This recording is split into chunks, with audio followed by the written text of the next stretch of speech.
평소에 하시던 선한 일이 세금 혜택으로 돌아올 수 있다는 사실 알고 계셨나요? 오늘은 정말 특별한 이야기를 준비했습니다. 안녕하세요. 저는 30년간 수많은 분들의 재무 상담을 해온 이상민입니다. 지난주에 상담실을 찾아오신 68세 박영희님 말씀이 생각납니다. 선생님, 저는 매달 교회에 11조도 내고 어려운 이웃들 돕는 데에도 쓰는데요. 이게 세금 공제가 된다고 들었는데 어떻게 하는 건가요? 복잡해서 그냥 포기했어요. 이런 분들이 정말 많으십니다. 기부는 열심히 하시는데 정작 세금 혜택은 제대로 받지 못하시는 거죠. 오늘 영상 하나면 여러분도 충분히 하실 수 있습니다. 기부금 세액공제, 이제 어렵지 않습니다. 차근차근 함께 알아보겠습니다. 그럼 시작해볼까요? 먼저 용어부터 풀어드리겠습니다. 세액공제라는 말이 어렵게 느껴지실 수 있는데요. 쉽게 말하면 이렇습니다. 여러분이 낼 세금에서 일정 금액을 빼준다는 뜻입니다. 예를 들어볼게요. 올해 내야 할 세금이 200만 원인데 기부금 세액공제로 30만 원을 받았다면 실제로는 170만 원만 내면 됩니다. 30만 원이 그대로 돌아오는 거죠. 이게 바로 세액공제의 힘입니다. 소득공제처럼 복잡한 계산이 아니라 세금에서 직접 빼주니까 효과가 확실합니다. 그럼 어떤 기부금이 공제 대상일까요? 크게 네 가지로 나뉩니다. 첫째, 법정기부금입니다. 국가나 지방자치단체에 내는 기부금이에요.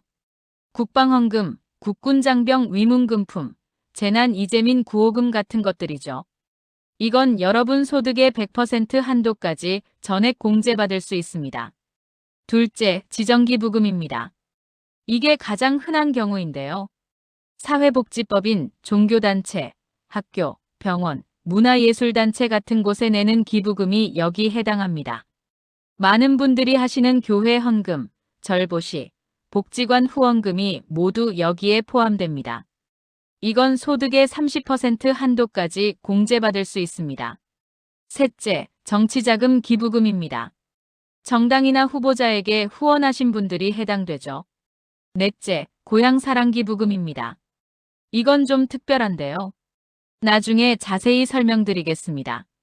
자, 그럼 가장 중요한 공제율을 알아볼까요? 기본 원칙은 이렇습니다. 1천만 원까지는 15%를 돌려받습니다. 1천만 원을 넘는 금액에 대해서는 30%를 돌려받습니다. 구체적으로 계산해 볼게요. 여러분이 올해 500만 원을 기부하셨다고 가정하겠습니다. 500만 원은 1천만 원보다 적으니까 전액 15% 공제를 받습니다. 500만 원의 15%는 75만 원이죠. 그러니까 75만 원을 세금에서 돌려받는 겁니다. 그럼 1,500만 원을 기부한 경우는 어떨까요? 처음 1천만 원까지는 15%니까 150만 원이고요. 나머지 500만 원은 30%니까 150만 원입니다. 합치면 300만 원을 돌려받습니다. 여기서 중요한 포인트 하나 더 말씀드릴게요. 올해 공제 한도를 다 못 받으셨다고 해서 손해보는 게 아닙니다. 10년 동안 2월할 수 있거든요. 예를 들어 올해 큰 금액을 기부했는데 올해 소득이 적어서 공제를 다 못 받았다면 내년부터 10년 안에 나눠서 받으면 됩니다.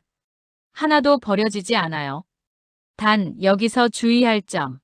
정치자금 기부금과 고향사랑기부금, 우리사주조합 기부금은 2월이 안 됩니다. 그 해에만 공제받을 수 있어요. 그리고 또 하나 기부금 영수증을 꼭 받아두셔야 합니다. 이게 없으면 아무리 많이 기부하셔도 공제를 못 받습니다. 요즘은 대부분 홈택스에 자동으로 등록되지만 혹시 모르니 기부하실 때마다 영수증 확인하시는 습관 들이세요. 자, 이제 특별한 혜택 하나를 소개해 드립니다. 바로 고향사랑기부제입니다. 이게 뭐냐면요. 여러분이 지금 살고 계신 곳이 아닌 다른 지역에 기부하면 세금 혜택도 받고 답례품도 받는 제도입니다. 많은 분들이 내가 자란 고향에 뭔가 보답하고 싶다는 마음을 갖고 계시잖아요. 그 마음을 실천하면서 동시에 혜택까지 받을 수 있는 거죠. 공제율이 정말 좋습니다. 10만 원까지는 전액, 즉 100%를 돌려받습니다. 10만 원을 기부하면 10만 원을 세금에서 빼주는 거예요. 그리고 10만 원을 넘는 금액에 대해서는 16.5%를 공제받습니다. 예를 들어볼게요. 30만 원을 고향사랑기부금으로 냈다고 가정하겠습니다. 처음 10만 원은 전액공제니까 10만 원 돌려받고요. 나머지 20만 원은 16.5% 공제니까 3만 3천 원 돌려받습니다. 합치면 13만 3천 원입니다. 그런데 여기서 끝이 아닙니다. 답례품이 있어요. 기부금의 30%에 해당하는 지역 특산품이나 상품권을 받을 수 있습니다. 30만 원을 기부했으면 9만 원 상당의 답례품을 받는 거죠. 계산해 보세요. 30만 원 내고 13만 3천 원 세금 돌려받고 9만 원 상당 답례품 받으면 실제로는 7만 7천 원만 쓴 셈입니다. 그러면서도 고향에 30만 원을 보탠 거고요. 게다가 2025년부터는 한도가 크게 올랐습니다. 작년까지는 500만 원까지만 가능했는데 올해부터는 2천만 원까지 기부할 수 있어요. 실제 사례 하나 들려드릴게요. 경남 진주가 고향이신 65세 최동수님 이야기입니다. 지금은 서울에 사시지만 매년 고향에 뭔가 보답하고 싶으셨대요. 작년에 100만 원을 고향사랑기부금으로 내셨습니다. 처음 10만 원은 전액 공제받고 나머지 90만 원은 16.5% 공제받으니까 총 25만 8,500원을 돌려받으셨어요. 그리고 진주 특산품인 비단 제품과 지역 한우 세트를 30만 원 상당으로 받으셨습니다. 실제로는 44만 1,500원만 쓰고 고향에는 100만 원을 기부한 셈이죠. 최님이 하신 말씀이 인상적이었어요. 나도 세금 혜택 받고 고향도 돕고 집에서 쓸 좋은 물건도 받고 일석삼조네요. 여기서 주의할 점 몇 가지만 말씀드릴게요. 첫째, 본인이 현재 주민등록상 살고 있는 지역에는 기부할 수 없습니다. 다른 지역이어야 해요. 둘째, 부부가 각각 할 수 있습니다. 남편이 100만 원, 부인이 100만 원, 이렇게 따로따로 가능합니다. 셋째, 답례품은 기부하신 지역에서 정한 물품 목록에서 선택하시면 됩니다. 미리 홈페이지에서 확인해 보시고 마음에 드는 걸 고르세요. 넷째, 연말정산이나 종합소득세 신고할 때 자동으로 반영됩니다. 별도로 신청할 필요 없어요. 자, 이제 실제 사례를 통해서 어떻게 활용하면 좋을지 알아보겠습니다. 김순자님은 30년째 다니시는 교회가 있으십니다. 매달 11조로 40만 원씩, 연간 480만 원을 헌금하세요. 추가로 절기 헌금이나 선교 후원금으로 연간 120만 원 정도 더 내십니다. 합치면 연간 600만 원입니다. 그런데 김순자님은 지난 10년간 한 번도 이걸로 세금 공제를 받아보신 적이 없으셨대요. 복잡할 것 같아서 그냥 넘어가셨다고 합니다. 제가 계산해드렸더니 깜짝 놀라셨어요. 연간 600만 원 기부에 대한 세액 공제는 90만 원입니다. 600만 원 전부 1천만 원 이하니까 15%를 적용하면 90만 원이 나오죠. 10년 동안이면 900만 원입니다. 김순자님이 그동안 모르고 놓친 세금 환급액이 900만 원이에요. 정말 아깝죠? 다행히 올해부터라도 챙기시기로 하셨습니다. 교회 행정실에 말씀드려서 매년 기부금 영수증을 받으시고 연말정산 때 제출하시면 됩니다. 교회나 절, 성당 같은 종교단체 기부금은 모두 지정기부금으로 인정됩니다. 단, 반드시 고유번호가 있는 정식 종교단체여야 하고 기부금 영수증을 발급받아야 합니다. 요즘은 대부분 국세청 홈택스에 자동으로 올라가니까 연말정산 간소화 서비스에서 확인만 하시면 돼요. 이정희님은 어릴 때 어려운 환경에서 자라셨는데 지역복지관의 도움을 많이 받으셨다고 합니다. 그 은혜를 갚고 싶어서 지금까지 20년간 매달 복지관에 10만 원씩 후원하고 계세요. 연간 120만 원이죠. 그런데 이정희님은 여기에 더해서 고향사랑기부제도 활용하고 싶으셨습니다. 전남 순천이 고향이신데 고향에도 뭔가 보탬이 되고 싶으셨던 거예요. 제가 제안드린 방법은 이렇습니다. 복지관 후원 120만 원은 그대로 유지하시고 추가로 순천시에 100만 원을 고향사랑기부금으로 내시는 겁니다. 계산해 볼까요? 복지관 후원 120만 원 15% 공제 18만 원 고향사랑기부금 100만 원 10만 원 전액 90만 원 16.5% 25만 8,500원. 합치면 43만 8,500원을 세금에서 돌려받습니다. 게다가 순천시 답례품으로 지역 농산물과 상품권 30만 원 어치를 받으셨어요. 이정희님 말씀이 220만 원 냈는데 세금 환급 43만 8,500원 받고 답례품 30만 원 받으니까 실제로는 146만 1,500원만 쓴 거네요. 그러면서도 좋은 일 두 곳에 할 수 있어서 기분이 좋아요. 이렇게 여러 곳에 기부하시는 분들은 전략적으로 조합하시면 효과가 더 커집니다. 만약 올해 기부 계획이 있으시다면 이렇게 해보세요. 첫째, 고향사랑기부금을 먼저 활용하세요.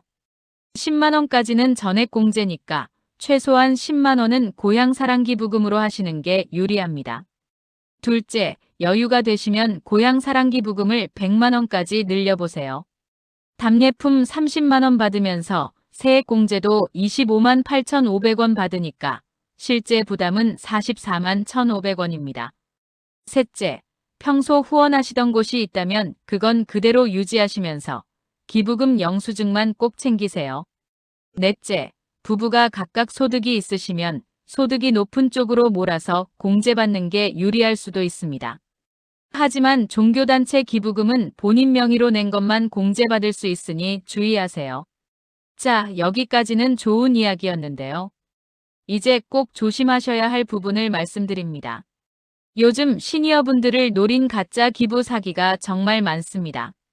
선한 마음을 악용하는 나쁜 사람들이 있어요. 전화로 기부금 요구하는 경우로 가장 흔한 수법입니다. 어머니, 저는 복지재단에서 나왔습니다. 어려운 아동을 돕는 후원금을 받고 있는데요. 매달 5만 원만 후원해 주시면 큰 도움이 됩니다. 지금 바로 계좌번호 알려드릴 테니 입금해 주시겠어요? 이런 전화 절대 믿지 마세요.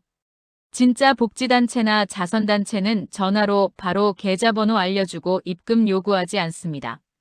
반드시 공식 홈페이지가 있고 고유번호증이 있고 제대로 된 서류를 보내줍니다. 전화 받으시면 이렇게 대응하세요. 홈페이지 주소 알려주세요. 제가 직접 확인하고 연락드리겠습니다. 그러면 대부분 전화를 끊습니다. 진짜라면 기꺼이 홈페이지 알려주고 기다려줄 거예요. 두 번째는 문자나 카톡으로 오는 링크입니다. 긴급재난 구호 모금 중입니다. 아래 링크로 접속해서 후원해주세요. 이런 문자 절대 링크 누르지 마세요. 피싱 사기입니다. 진짜 모금 단체는 문자로 링크 보내지 않습니다. 공식 홈페이지나 앱을 통해서만 후원받습니다. 실제 사례 하나 말씀드릴게요. 지난해 72세 박모님이 지진 피해 어린이 돕기라는 문자를 받으셨대요. 착한 마음에 링크를 눌렀더니 개인정보 입력창이 나왔고 거기에 카드 정보까지 입력하셨답니다. 다음 날 카드사에서 연락이 왔어요. 해외에서 수백만 원이 결제되었다고요. 가짜 사이트였던 겁니다. 다행히 카드사에서 빨리 차단해서 피해를 막았지만 정말 아찔한 순간이었죠. 세 번째는 세금 환급 미끼로 개인정보 요구하는 경우입니다. 국세청입니다. 기부금 세액 공제 환급금이 있는데 찾아가지 않으셨네요. 개인정보 확인 후 바로 입금해드리겠습니다.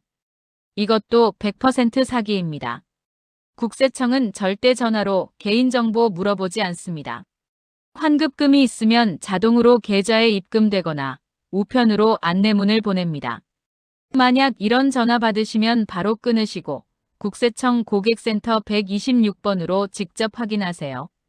네 번째는 경로당이나 복지관에 찾아오는 사람입니다. 요즘은 경로당이나 노인복지관에 직접 찾아와서 현금 기부를 요구하는 경우도 있습니다. 저희가 사회복지사인데요. 어르신들께 작은 선물 드리고 좋은 일에 동참해 주시면 세금 혜택도 드립니다. 현장에서 현금 받는 건 절대 정상이 아닙니다. 정식 기부는 반드시 계좌이체나 카드 결제로 하고 영수증을 즉시 발급해 줍니다. 현금 받고 나중에 영수증 준다는 말은 믿으면 안 돼요.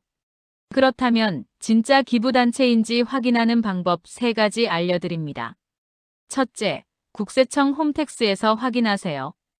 홈택스 조회 발급 기부금 단체 조회 메뉴가 있습니다. 여기서 검색해 보시면 정식 등록된 단체인지 바로 나옵니다. 둘째, 고유번호증을 요청하세요. 모든 정식 비영리 단체는 고유번호증이 있습니다. 이걸 보여달라고 하시면 됩니다. 셋째, 시간을 두고 결정하세요. 지금 당장 돈 내라고 재촉하는 곳은 의심하세요. 진짜 좋은 일은 내일 해도 됩니다. 만약 이미 피해를 당하셨다면 바로 신고하세요. 경찰서 112번, 금융감독원 1332번으로 연락하시면 됩니다. 계좌이체를 하셨다면 즉시 은행에 연락해서 지급정지 신청하세요. 빠를수록 돈 찾을 확률이 높아집니다. 카드 결제였다면 카드사에 연락해서 승인 취소 요청하세요. 부끄러워하지 마시고 빨리 신고하는 게 중요합니다. 여러분만 당한 게 아니라 같은 수법으로 다른 분들도 피해 입을 수 있거든요. 자, 이제 실제로 어떻게 하시면 되는지 단계별로 알려드리겠습니다. 1단계 먼저 올해 기부하신 내역을 모두 확인하세요. 교회, 절, 성당 헌금, 복지관 후원금, 학교 발전기금, 재난구호금 등등. 혹시 영수증 받으셨는지 확인해 보세요. 요즘은 대부분 홈택스에 자동으로 올라갑니다. 확인하는 방법 알려드릴게요. 홈택스 www. HOMETAX. 고. KR 접속 로그인 조회 발급 연말정산 간소화 기부금 조회. 여기서 올해 1월부터 지금까지 기부하신 내역이 모두 나옵니다. 만약 여기 안 나오는 기부금이 있다면 기부하신 단체에 직접 연락해서 영수증 발급 요청하세요. 12월 31일까지 기부한 건 내년 2월 연말정산에 쓸 수 있습니다. 2단계 올해 소득이 있으셨는데 아직 기부를 안 하셨다면 연말 전에 하시면 좋습니다. 제일 먼저 고향사랑기부제 활용 검토하세요. 고향사랑이음 사이트에 접속하시면 쉽게 기부할 수 있습니다. 회원가입 기부하고 싶은 지역 선택, 금액 선택, 답례품 선택 결제. 10만 원이라도 하시면 전액 세액 공제받고 3만 원 상당 답례품 받으니까 손해볼 일이 없어요. 그 다음에 평소 관심 있던 복지단체나 종교단체에 기부하시면 됩니다. 3단계 내년 2월에 연말정산할 때 꼭 챙기세요. 회사 다니시는 분은 회사에서 안내해 줄 겁니다. 홈택스 간소화 서비스에서 기부금 조회하셔서 제출하시면 됩니다. 개인 사업자나 프리랜서, 연금 소득만 있으신 분은 5월에 종합소득세 신고할 때 넣으시면 됩니다. 어렵지 않아요. 세무서 가시면 직원분들이 도와주시고 요즘은 세무사 무료 상담도 많이 합니다. 추가로 부부가 각각 소득이 있으시면 누구 명의로 기부하는 게 유리한지 계산해 보세요. 소득이 높은 쪽으로 몰아서 공제받으면 효과가 더 클 수 있습니다. 하지만 종교단체 기부금은 반드시 본인 명의여야 하니 주의하세요. 기부금 영수증은 최소 5년간 보관하세요. 국세청에서 나중에 확인 요청할 수도 있습니다. 매년 꾸준히 기부하시는 분은 정기 후원으로 등록하시면 편합니다. 자동이체 설정해두면 매달 자동으로 빠져나가고 연말에 한꺼번에 영수증 받을 수 있어요. 여러분, 오늘 영상 어떠셨나요? 기부금 세액공제 생각보다 어렵지 않죠? 오늘 배우신 내용 정리해드리겠습니다. 첫째, 기부금은 1천만 원까지 15%, 그 이상은 30% 세액공제 받습니다. 둘째, 고향사랑기부제는 10만 원까지 전액 공제받고 답례품까지 받을 수 있습니다. 셋째, 10년 동안 2월 가능하니까 올해 못 쓴 공제는 내년에 쓸 수 있습니다. 넷째, 가짜 기부 사기 조심하셔야 합니다. 전화나 문자로 계좌번호 알려주고 바로 입금 요구하는 건 100% 사기입니다. 다섯째, 12월 31일까지 기부한 건 내년 2월 연말정산에 적용됩니다. 여러분의 선한 마음이 세금 혜택으로 돌아올 수 있습니다. 그 혜택을 다시 기부에 쓰시면 더 큰 선순환이 이루어지겠죠? 혹시 영상 보시면서 궁금한 점 있으시면 댓글로 남겨주세요. 하나하나 답변 드리겠습니다. 그리고 이 영상이 도움이 되셨다면 주변 어르신들께도 꼭 공유해주세요. 좋은 정보는 나눌수록 가치가 커집니다. 이 영상은 일반적인 재무정보 제공을 목적으로 제작되었습니다.